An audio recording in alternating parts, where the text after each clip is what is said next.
സുഹൃത്തുക്കളെ, നമ്മുടെ LDC, LGX എക്സാമുകൾക്കായിട്ടുള്ള ഏതാനും ചോദ്യങ്ങളാണ് ഈ ഒരു വീഡിയോയിൽ ഉൾപ്പെടുത്തിയിട്ടുള്ളത്. ഇപ്പോൾ 40ഓളം ചോദ്യങ്ങളുണ്ട്. അപ്പോൾ നമുക്ക് കഴിയുന്ന പോലെ കണക്ഷനുകളും കോഡുകളൊക്കെ ഉപയോഗിച്ചിട്ടുണ്ട്. അപ്പോൾ ഇതിൽ നല്ല കണക്ഷൻസ് നിങ്ങൾക്ക് തോന്നുന്നുണ്ടെങ്കിൽ നിങ്ങൾ അതൊന്ന് കമൻറ്റ് ബോക്സിൽ അറിയിക്കുക. അപ്പം നമുക്ക് ബാക്കിയുള്ളവർക്ക് കൂടി അതൊന്ന് യൂസ്ഫുൾ ആവും. നമ്മുടെ ചാനൽ എല്ലാവരും ഒന്ന് സപ്പോർട്ട് ചെയ്യുക, സബ്സ്ക്രൈബ് ചെയ്യുക. അപ്പോൾ നമുക്ക് ആദ്യത്തെ ചോദ്യത്തിലേക്ക് പോവാം. ഒന്നാമത്തെ ചോദ്യം: ഇന്ത്യയിൽ ആദ്യമായി ധ്രുവദീപ്തി ദൃശ്യമായതെവിടെ? ഇന്ത്യയിൽ ആദ്യമായി ധ്രുവദീപ്തി ദൃശ്യമായതെവിടെ? ഉത്തരം ലഡാക്കാണ്. ലഡാക്ക്. നമ്മളത് ഓർക്കാൻ വേണ്ടിയിട്ട് നമ്മൾ ധ്രുവദീപ്തിയിലെ ദീപ്തി എടുക്കുക. നമ്മളെ ദീപ്തി IPS ഉണ്ടല്ലോ, മലയാളം സീരിയലിലെ പ്രശസ്തയായ IPS, ദീപ്തി IPS.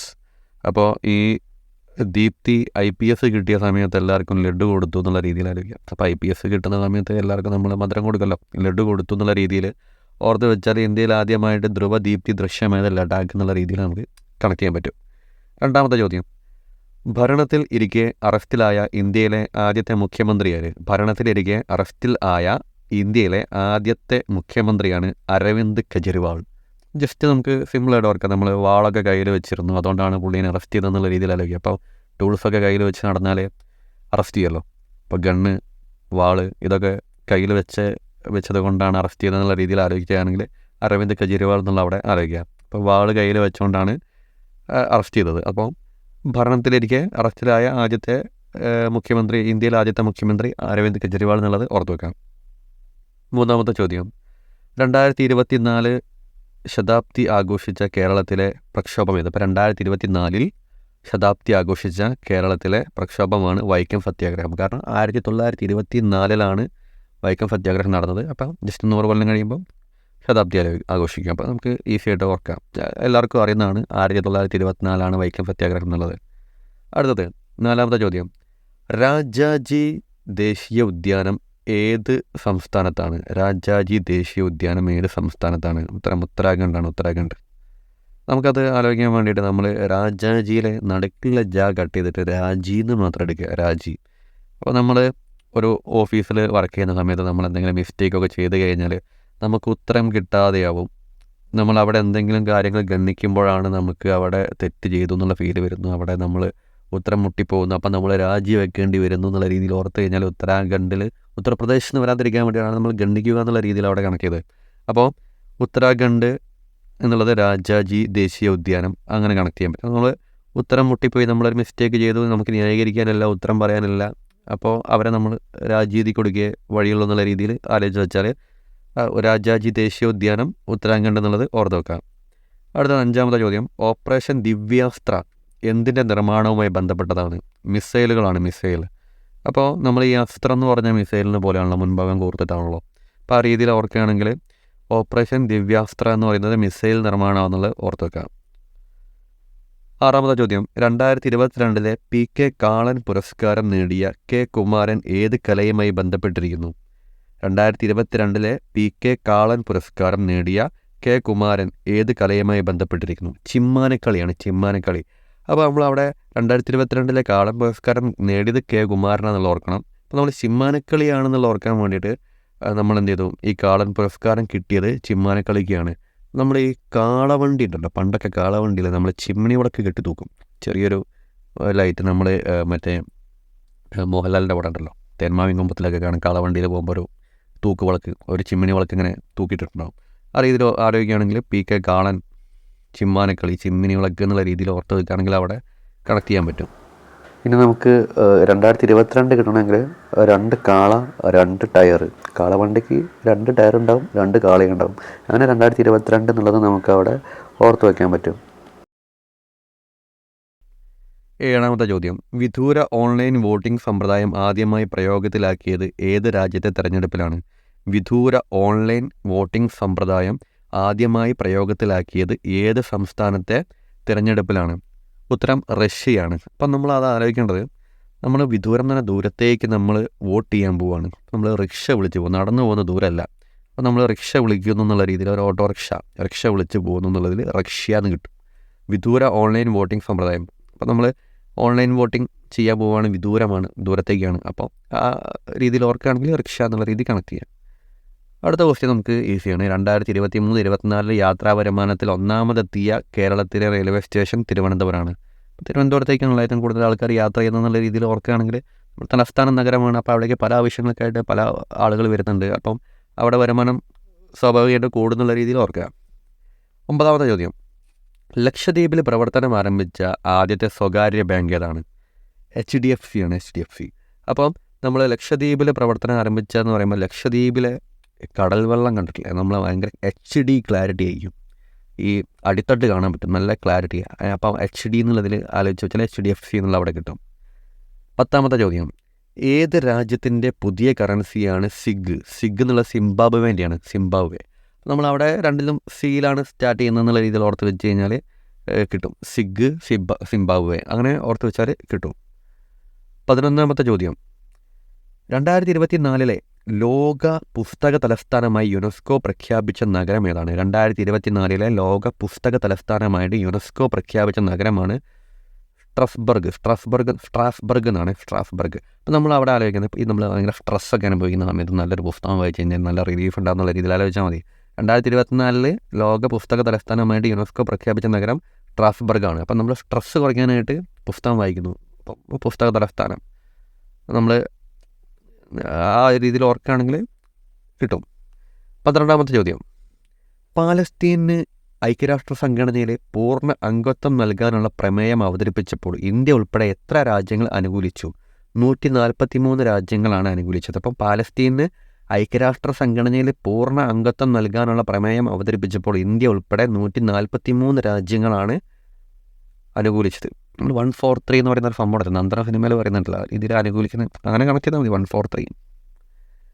13ാമത്തെ ചോദ്യം, 2008 കേരള നെൽവയൽ തണ്ണീർത്തട സംരക്ഷണ നിയമപ്രകാരം നെൽവയൽ നികത്തിയതായിട്ട് ബോധ്യപ്പെട്ടാൽ അതിനെ പൂർവ്വസ്ഥിതിയിലാക്കാൻ അധികാരപ്പെട്ടത് ആരാണ്?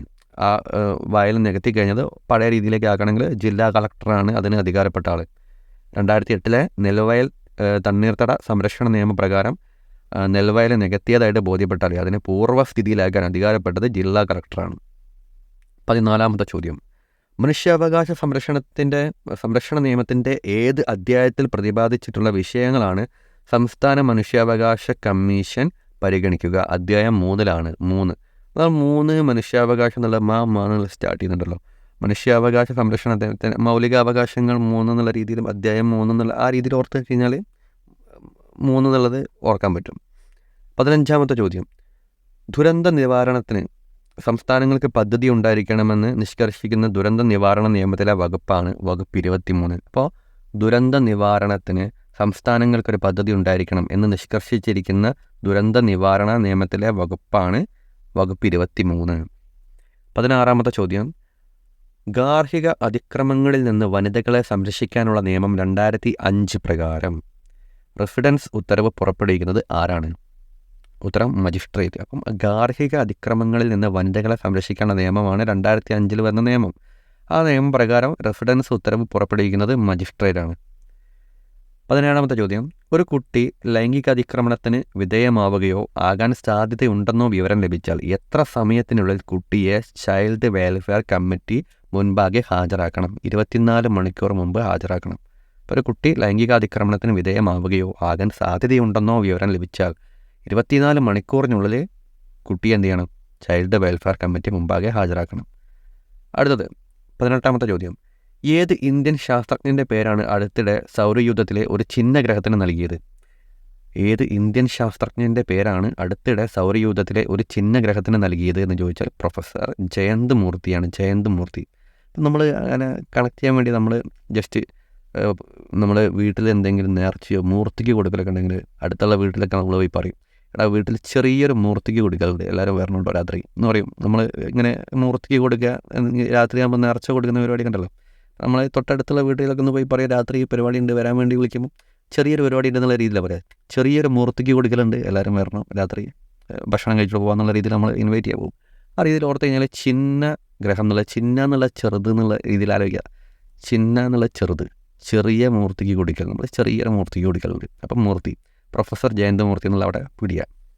19ാമത്തെ ചോദ്യം, വിപണിയിൽ നിന്ന് അടുത്തിടെ പിൻവലിച്ച COVID-19 വാക്സിൻ ഏതാണ്? കോവിഷീൽഡാണ്. വിപണിയിൽ നിന്ന് അടുത്തിടെ പിൻവലിച്ച COVID-19 വാക്സിൻ കോവിഷീൽഡാണ്. ഇന്ത്യയിലെ ആദ്യത്തെ ഹൈബ്രിഡ് ക്രിക്കറ്റ് പിച്ച് നിലവിൽ വന്നത് എവിടെയാണ്? ധർമ്മശാലയിലാണ്. ധർമ്മശാല. ഇന്ത്യയിലെ ആദ്യത്തെ ഹൈബ്രിഡ് ക്രിക്കറ്റ് പിച്ച് നിലവിൽ വന്നത് ധർമ്മശാലയാണ്.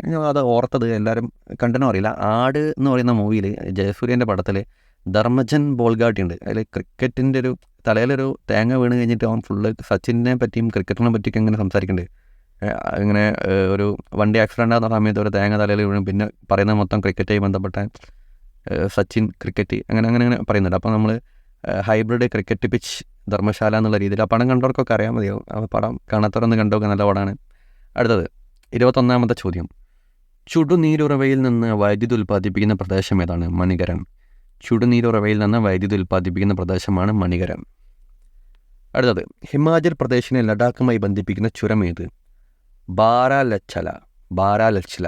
അപ്പം നമ്മൾ ആലോചിച്ച എങ്ങനെയാണെന്ന് വെച്ചാൽ, നമ്മൾ ഹിമാചൽ പ്രദേശിലേക്ക് ലോഡായി പോവുകയാണ് ഒരു വണ്ടി. ഒരു അച്ഛനും മകനും അങ്ങനെ പോവുകയാണ്. അപ്പം അങ്ങനെ അച്ഛൻ ഇങ്ങനെ മോനെ ലോഡ് നല്ല ഭാരം വയ്ക്കുമ്പോൾ ബാരല്ലച്ച എന്നുള്ള രീതിയിൽ, ബാരല്ലച്ച എന്നുള്ള രീതിയിൽ ആലോചിക്കുക. നമ്മൾ ഹിമാചൽ പ്രദേശിലേക്ക് ഒരു ലോറി ലോഡായിട്ട് പോകുന്നു, ഒരു അച്ഛനും മോനാണ് അതിൽ ഡ്രൈവേഴ്സായിട്ടുള്ളത്. അപ്പം കയറ്റൊക്കെ കയറുന്ന സമയത്ത് നല്ല ലോഡ് നല്ല ഭാരം വയ്ക്കുമ്പോൾ ബാരല്ലച്ച എന്നുള്ള രീതിയിൽ ബാരാലച്ചാല എന്നുള്ള രീതിയിൽ ഓർത്തേക്കാം.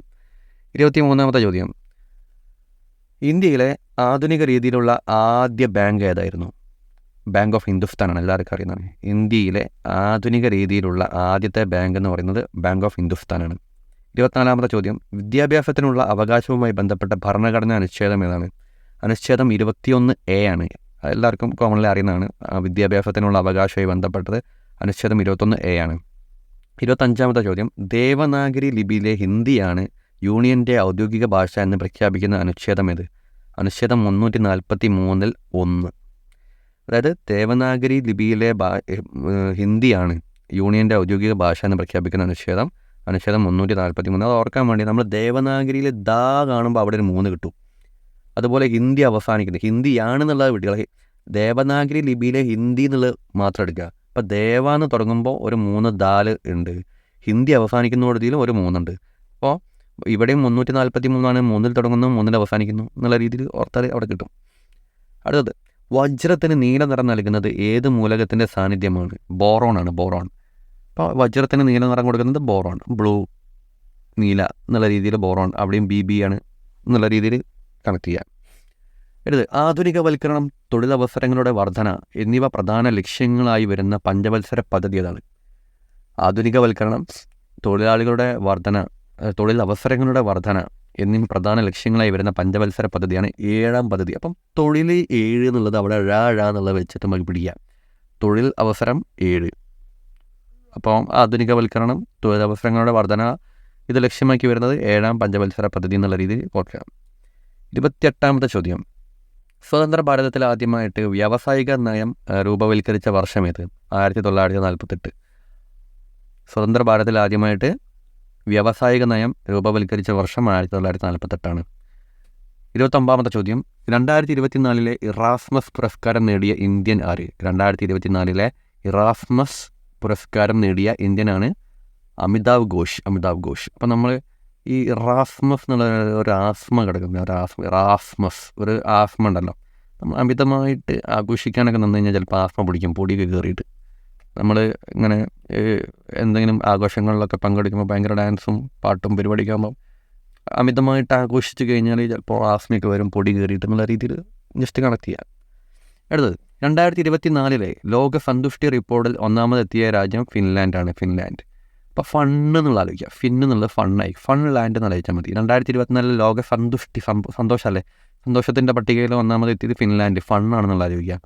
ഫൺലാൻഡ് എന്നുള്ള രീതിയിലാണ്. ഇനി 31ാമത്തെ ചോദ്യം. ഭൂകമ്പ സമയത്തുണ്ടാകുന്ന ശബ്ദതരംഗങ്ങൾ ഏത് വിഭാഗത്തിൽ പെടുന്നു? ഇൻഫ്രാസോണിക് ആണ്. ഇൻഫ്രാസോണിക്. ഭൂകമ്പ സമയത്തുണ്ടാകുന്ന ശബ്ദതരംഗങ്ങൾ ഇൻഫ്രാസോണിക്. അപ്പോൾ നമ്മൾ ഇന്നിൽ നിന്നാണ് വരുന്നത് ഈ ശബ്ദതരംഗങ്ങൾ, ഭൂമിയുടെ അടിത്തട്ടിൽ നിന്ന് ഇന്നിൽ നിന്ന് മുകളിലേക്ക് വരുന്നു എന്നുള്ള രീതിയിൽ ആലോചിച്ചാൽ ഇൻഫ്രാസോണിക് എന്ന് കിട്ടും. 32ാമത്തെ ചോദ്യം. ബാക്ടീരിയയെ നശിപ്പിക്കുന്ന രാസവസ്തുക്കൾ നിർമ്മിക്കുന്ന ശ്വേതരക്താണുക്കൾ ഏതാണ്? ന്യൂട്രോഫിലാണ്. ന്യൂട്രോഫിൽ. അപ്പോൾ ബാക്ടീരിയയെ നശിപ്പിക്കുന്ന രാസവസ്തുക്കൾ നിർമ്മിക്കുന്ന ശ്വേതരക്താണുക്കളാണ് ന്യൂട്രോഫിൽ. നമ്മൾ അവിടെ ട്രോഫി കൊടുത്തു എന്നറിയിക്കാം ഈ ബാക്ടീരിയനെ നശിപ്പിച്ചതിന്.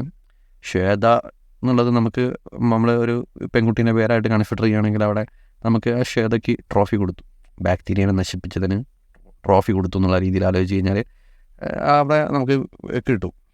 33-ാമത്തെ ചോദ്യം, ആക്ടിവേറ്റഡ് പാർഷ്യൽ ത്രോംബോപ്ലാസ്റ്റിക് ടൈം ടെസ്റ്റ് എന്നത് എന്ത് കണ്ടുപിടിക്കാനാണ് ഉപയോഗിക്കുന്നത്? രക്തം കട്ട പിടിക്കാത്തതിൻ്റെ കാരണം കണ്ടുപിടിക്കാനുള്ള ടെസ്റ്റാണ് ആക്ടിവേറ്റഡ് പാർഷ്യൽ ത്രോംബോപ്ലാസ്റ്റിക് ടൈം ടെസ്റ്റ്.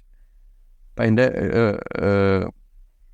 ആ ഒരു ഷോർട്ട് നെയിമും ഓർത്ത് വെക്കുക.